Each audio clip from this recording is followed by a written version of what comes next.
Salut les amis de Babo Show, merci encore de la confiance renouvelée, merci de continuer à liker, merci également de continuer à vous abonner. Amis téléspectateurs, que vous soyez dans les 14 régions du Sénégal, partout dans le monde, on vous salue.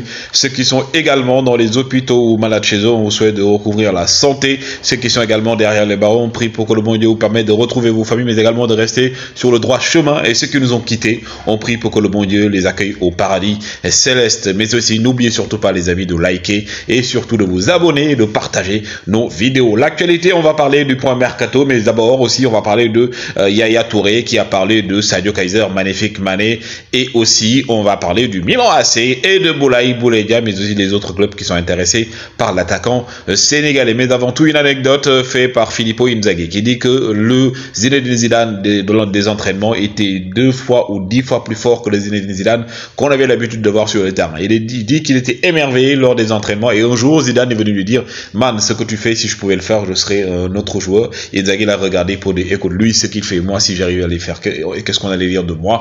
Et pendant ce temps aussi, voici les nouveaux maillots de l'Olympique de Marseille. Le blanc, porté par Dimitri Payet, bien entendu, pour les matchs à domicile, et le bleu également à l'extérieur pour les Olympiens. Pendant ce temps, Íñigo Martínez, le nouveau joueur du FC Barcelone, était au centre d'entraînement pour faire des interviews, mais également rencontrer quelques de ses nouveaux coéquipiers en attendant que la globalité de l'équipe soit présente. Pendant ce temps, Araujo, lui, a liké une photo de Vitor Roque, la pépite brésilienne annoncée, et donc incessamment du côté des Blaugrana. Et pendant ce temps, je vous l'avais dit, la bonne information, c'est qu'aujourd'hui, l'équipe la plus placée et la mieux placée pour récupérer Arda Güler, c'est le FC Barcelone, avec Deco qui a déjà parlé avec le joueur et sa famille, et aussi avec le président de son club pour déjà finaliser les contours d'un contrat. Donc le joueur devrait rejoindre le Barça l'année prochaine. Pendant ce temps, lui, Sergio Ramos est courtisé par plusieurs clubs, l'Inter Miami de Lionel Messi, il y a des clubs en Arabie Saoudite, mais aussi on parle également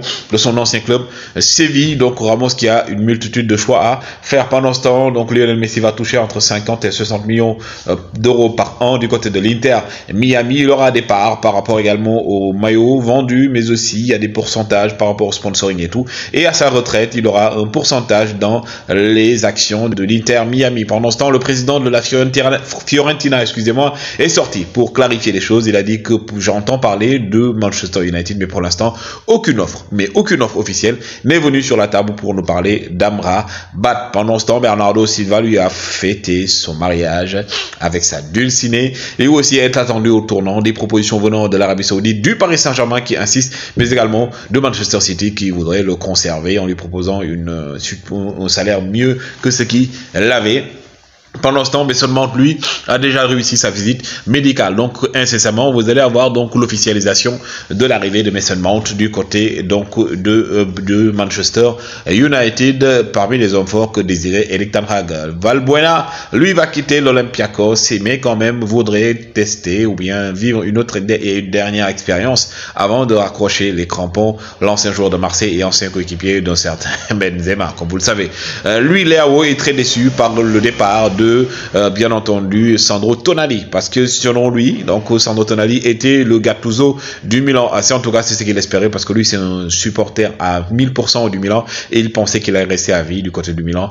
Yaya Touré, lui, est admiratif de Sadio Mané. Il raconte une anecdote. Il dit que pendant que je jouais du côté de Manchester City, Sadio Mané était du côté donc de Southampton. J'ai appelé les dirigeants de City pour leur dire d'acheter ce joueur. Malheureusement, Jürgen Klopp a été plus rapide que nous, mais Sadio Mané est un excellent joueur, mais aussi hors du terrain. C'est une personne au grand cœur qui fait beaucoup pour son pays, pour son village, mais également pour le monde entier. Donc c'est un joueur pour qui j'ai et toujours de l'admiration. Et donc il y a Touré qui ne cache pas son affection pour Sadio Kaiser, magnifique Mané. Pendant ce temps, je vous l'avais dit, Salernitana donc a levé l'option d'achat de Boulaye de 12 millions donc au niveau de Villarreal. Maintenant, ils l'ont mis sur le marché, 25 millions pour lever la clause libératoire jusqu'en fin juillet pour Boulaye Boulaye. Et actuellement, le Milan AC fonce sur Boulaye Boulaye et voudrait donc challenger Olivier Giroud, qu'on le concurrencer. Mais également, il y a d'autres clubs qui sont du côté de l'Italie, de la France, mais aussi de l'Angleterre, qui voudraient recruter Boulaye Boulaye. Donc l'attaquant sénégalais, donc courtisé par de nombreux clubs et qui est en train de faire de bonnes choses. Donc Boulaye Dia, les amis, donc courtisé, on lui souhaite bien entendu un grand club, lui qui est aujourd'hui le joueur le plus courtisé dans le marché des transferts du côté des attaquants sénégalais. Les amis, c'est les informations qu'on voulait vous donner, toujours un plaisir de vous servir, continuez à liker, continuez à vous abonner s'il vous plaît, continuez à partager nos vidéos, on avance ensemble dans la magie de Baba Show, au plaisir.